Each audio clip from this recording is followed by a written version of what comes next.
Dans un monde où les vrais leaders se battent pour leur peuple, où ils placent l'avenir de leur nation avant leur propre pouvoir, quelque chose d'incroyable, d'inattendu et de totalement renversant se déroule en ce moment même en Afrique de l'Ouest. Préparez-vous, car ce que vous allez découvrir dans cette vidéo pourrait non seulement vous surprendre, mais aussi changer complètement votre vision du monde.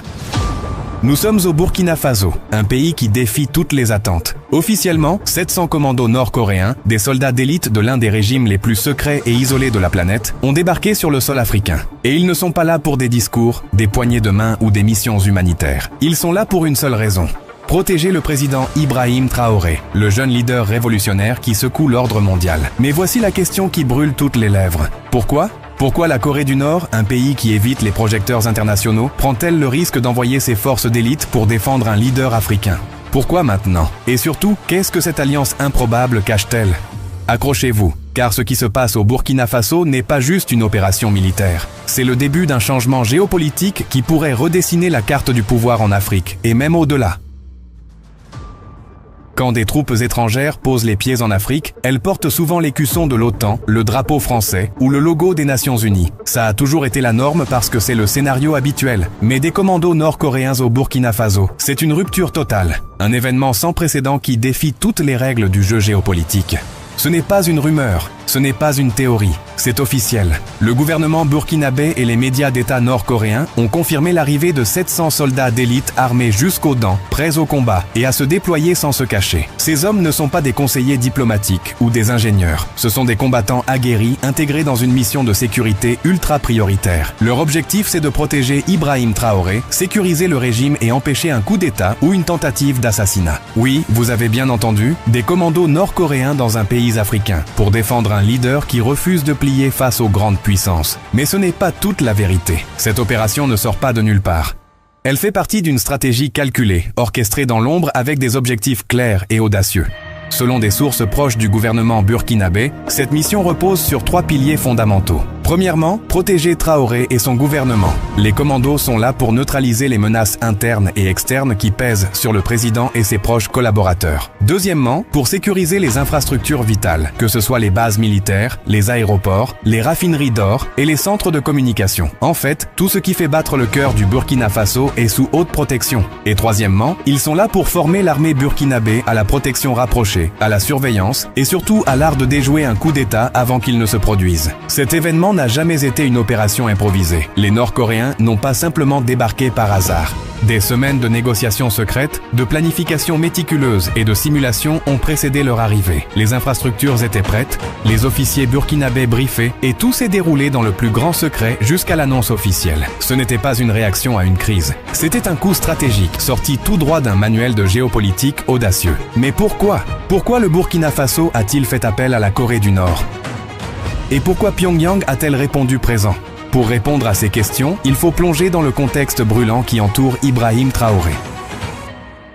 Ibrahim Traoré n'est pas un président ordinaire. Depuis qu'il a pris le pouvoir en 2022 par un coup d'État, il incarne une révolution. Il n'a pas simplement renversé un régime, mais il a défié des décennies de domination néocoloniale. En 2023, il expulse les troupes françaises, met fin aux accords qui enchaînaient son pays à l'Occident et se tourne vers des partenaires comme la Russie et l'Alliance des États du Sahel. Traoré ne veut pas seulement gouverner.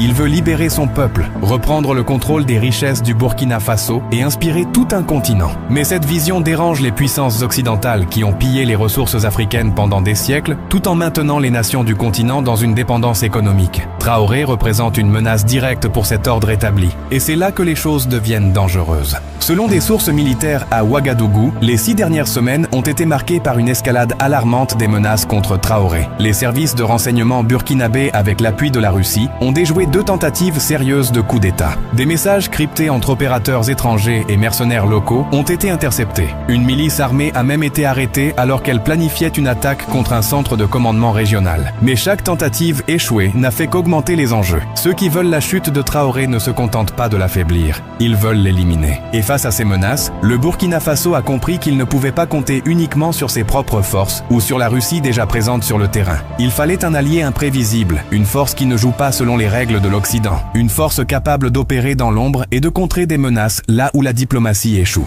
C'est là que la Corée du Nord entre en jeu. Mais pourquoi la Corée du Nord? Pourquoi un régime aussi isolé, aussi scruté par le monde, prendrait-il le risque d'envoyer 700 commandos d'élite en Afrique?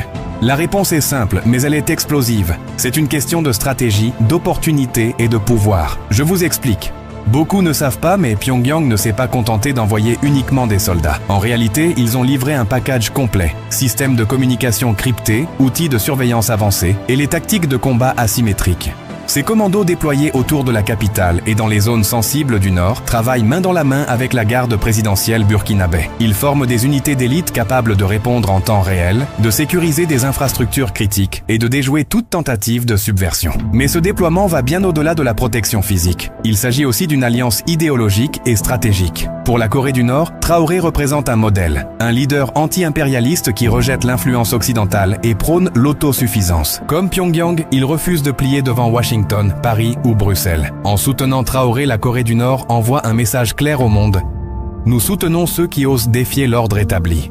Et ce n'est pas tout. Ce déploiement offre à Pyongyang une opportunité unique. Depuis des décennies, l'armée nord-coréenne s'entraîne dans des simulations sans véritable expérience de combat réel. Le Burkina Faso, avec ses conflits urbains, ses insurrections imprévisibles et ses menaces de coups d'État, est un terrain d'entraînement idéal. Les commandos nord-coréens testent leurs tactiques, affinent leur système de surveillance et acquièrent des données précieuses sur la guerre asymétrique. C'est un laboratoire vivant, loin des regards indiscrets de l'Asie. Mais il y a plus encore. En s'implantant en Afrique, la Corée du Nord gagne un accès en stratégie économique. L'Afrique, qui riche en or, en uranium et des terres rares, est un continent convoité. En soutenant Traoré, Pyongyang ouvre la porte à des accords commerciaux, des échanges d'armes et des partenariats qui contournent les sanctions internationales. Des rumeurs circulent déjà sur des négociations secrètes pour des échanges de technologies militaires contre des ressources burkinabè. C'est une nouvelle route commerciale qui échappe totalement au contrôle de Washington ou de la Banque mondiale.